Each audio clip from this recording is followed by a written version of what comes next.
On the night of July 6, 1988, a piece of paper went missing on a North Sea oil platform. Not a valve, not a pump, a piece of paper.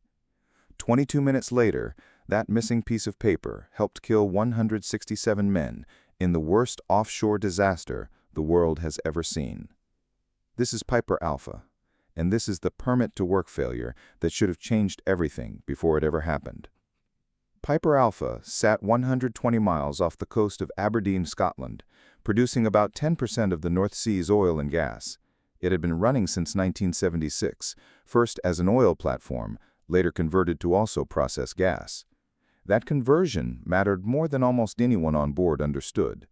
The original design kept the dangerous stuff, gas compression, high-pressure separation, far from the places people slept and ate. The gas retrofit broke that separation. Now the gas compression module sat right next to the control room. Nobody redesigned the safety case around that. They just kept operating. On the morning of July 6th, two condensate pumps, Pump A and Pump B, were running the platform's gas export. Pump A was due for maintenance. A technician pulled the pressure safety valve off Pump A for recertification, a completely routine job.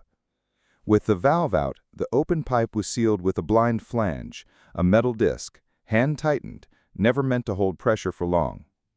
Two permits were issued, one for the pump overhaul, one for the missing safety valve.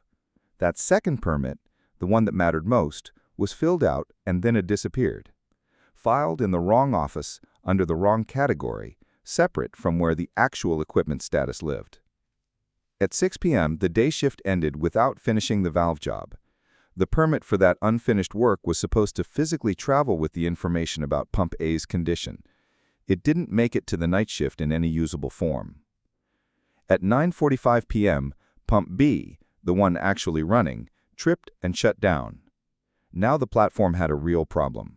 No condensate pump, no gas export, a shutdown that would cost real money if it dragged on.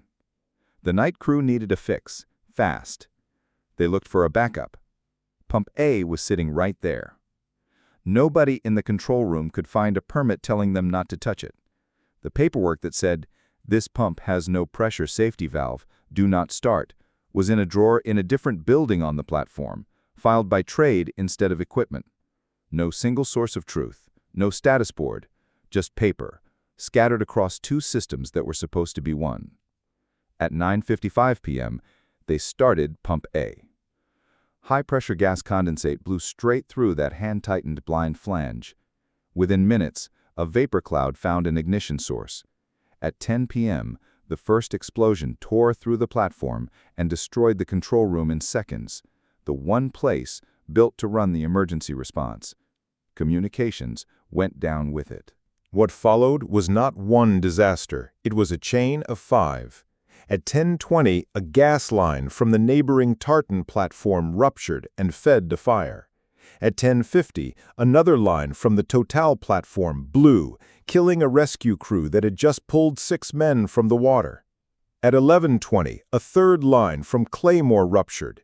Each of those neighboring platforms kept pumping gas toward Piper Alpha for over an hour because nobody with the authority to shut off supply was willing to make that call without permission from onshore.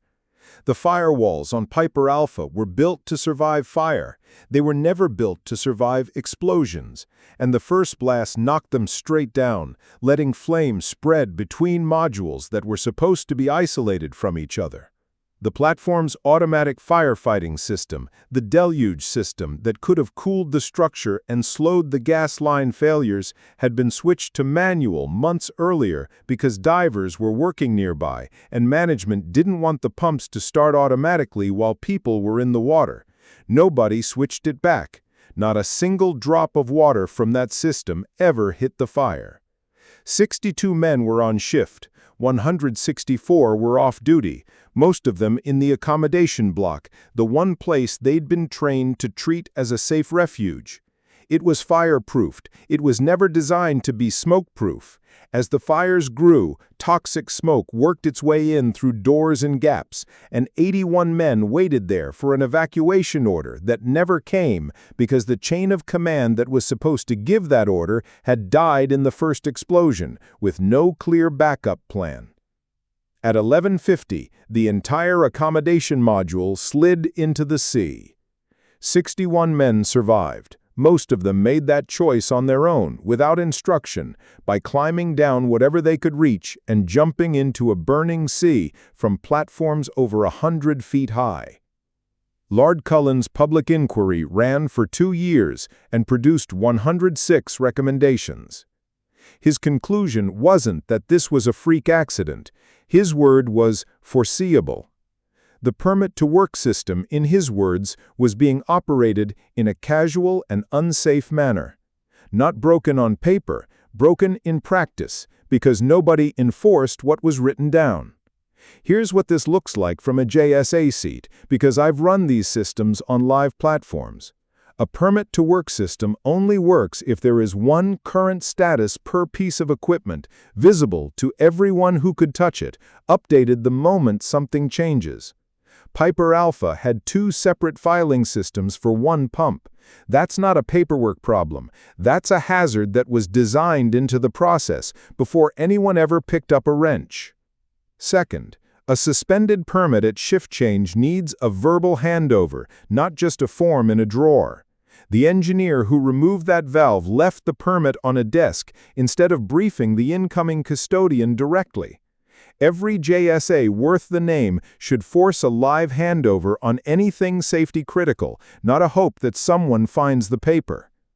Third, never let personal safety decisions quietly override process safety systems.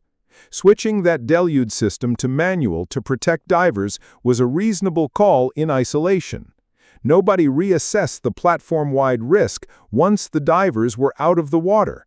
That's exactly the kind of control that has to be time-bound and automatically reviewed, not left switched off by default. And last, know your escape plan before you need it, and don't assume the safe room is actually safe for the hazard you're facing. Piper Alpha's accommodation block was rated for fire. Nobody rated it for smoke ingress during a sustained gas explosion, and 81 men paid for that gap with their lives.